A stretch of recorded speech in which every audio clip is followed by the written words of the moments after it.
የኢራን እና የእስራኤል ጦርነት በአፍሪካ ላይ የሚያሳድረውን ተጽዕኖ እና አፍሪካ ምን ማድረግ እንዳለባት የተወሰኑ ሀሳቦችን የምናነሳ ይሆናል። እንግዲህ ጦርነቱ በቅርብ ጊዜያት የተጀመረ ሲሆን ለአፍሪካውያን ምን ተጽዕኖ ይኖራል የሚለውን የተወሰኑ ተጽዕኖዎችን የምናይ ይሆናል። የመጀመሪያው ተጽዕኖ እንግዲህ የኢኮኖሚ እና የኢነርጂ ገበያ ተጽዕኖ ነው። ይህም ምንድነው የሚያስከትለው ተጽዕኖ? የነዳጅ ዋጋ በከፍተኛ ሁኔታ ሊጨምር ይችላል። የዋጋ ግሽበት ሊያስከትል ይችላል። እንግዲህ ሁሉም ዋጋዎች ከነዳጅ ጋር ይገናኛሉ አፍሪካ ውስጥ ቢኮዝ ሎጂስቲኩ ትራንስፖርቱ ከነዳጅ ጋር ስለሚገናኝ የነዳጅ ዋጋ ጭማሪ አለ ማለት የዋጋ ግሽበትን ወይም የኑሮ ውድነትን በተወሰነ መልኩ ሊፈጥር ይችላል። ኔጌቲቭ የሆነ ኢምፓክት ያመጣል ማለት ነው። ሌላው የአቅርቦት ሰንሰለት መቆራረጥ እና የመርከብ ትራንስፖርት አብዛኛዎቹ ፕሮዳክቶች ከውጭ ወደ ውስጥ ከውስጥ ወደ ውጭ የሚወጡት እንግዲህ አብዛኛዎቹ ፊዚካል ጉድስ በመርከብ ትራንስፖርት ነው። እንግዲህ እነዚህ የሚተላለፉበት መንገዶች ሴኩሪቲ ፕሮብለም ካለባቸው ፕሮዳክቶች አያልፉም ማለት ነው። ወደዛም ይሁን ወደዚህ የፕሮዳክቶች ሰንሰለት ችግር ይፈጠርበታል። ያ ወደ ውስጥ የማናስገባ ከሆነ there is a problem ሶ የአቅርቦት ሰንሰለት ችግር ይፈጠራል። የመርከብ ትራንስፖርት መቆራረጦች ይኖራሉ። እቃዎች በትክክል በሚፈለገው ልክ ላይገቡ ይችላሉ ከጸጥታ ስጋት እና ከሌሎች ምክንያቶች በመነሳት እዚሁ የኢኮኖሚ ጉዳይ ላይ ሌላው የውጭ ምንዛሬ እና የፋይናንስ አለመረጋጋት ሊያመጣ ይችላል።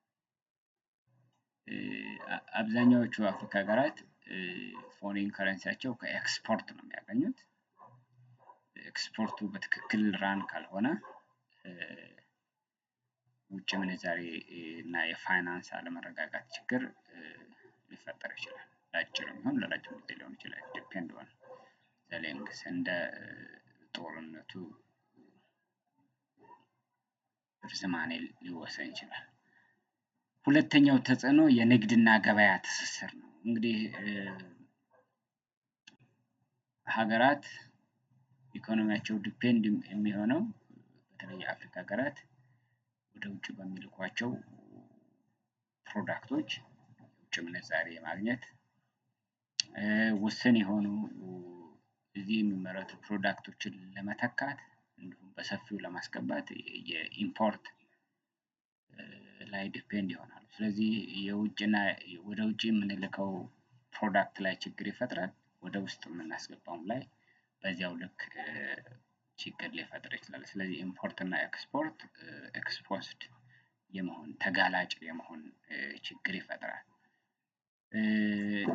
እንግዲህ ትራንስፖርት የመርከብም ይሁን የአየር ትራንስፖርቶች ይስተጓጎላሉ። አሁን እንደምታዩት በሚዲያ ላይ በርካታ ሀገራት የአየር ትራንስፖርታቸውን ወደ እነዚህ ሀገራትም ይሁን ወደ ሌሎች ሀገራት የመከልከል የመቀነስ በሴኩሪቲ ምክንያት እነዚህ ችግሮች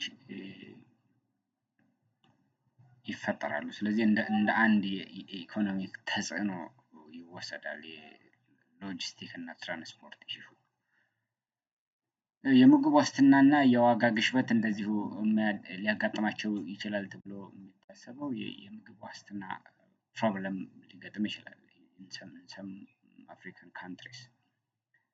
እንግዲህ ሁሉም ነገር ከነዳጅ ጋር ይገናኛል ብለናል። ቁልፍ የሆኑ የሸቀጦች ዋጋ መጨመር ሊፈጠር ይችላል።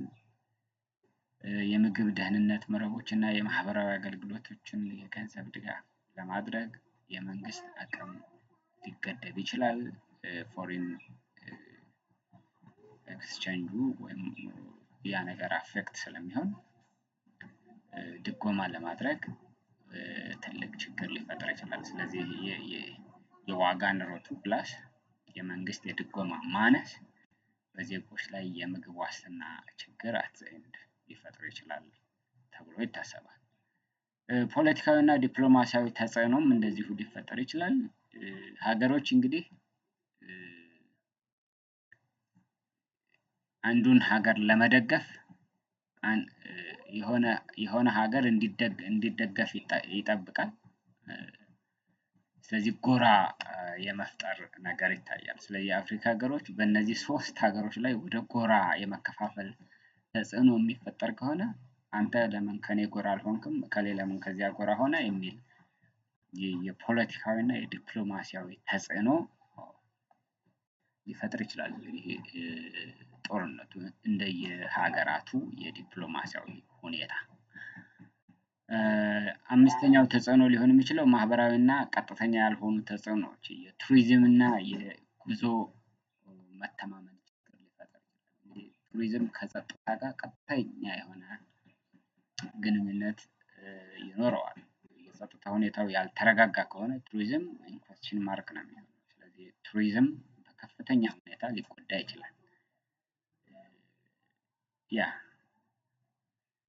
ሌላው ከቦታ ቦታ በመፈናቀል ምክንያት የረሚታንስ ገንዘብ ሊቀንስ ይችላል። እንግዲህ የኛ ዜጎች ውጪ ያሉ ዜጎች ይኖራሉ በእነዚህ ሀገራት የሚሆኑ በሌላ በስጋት ምክንያት ባለመረጋጋት ስጋት ምክንያት ወደ ሀገራቸው ሊመለሱ ይችላሉ። ኢትማይል ሲመለሱ እንግዲህ መንግስት ከውጪ ዜጎች የሚያገኘው ረሚታንስ በተወሰነ መንገድ ሊቀንስ ይችላል። እነዚህ 5 ተጽዕኖዎች በዋነኛነት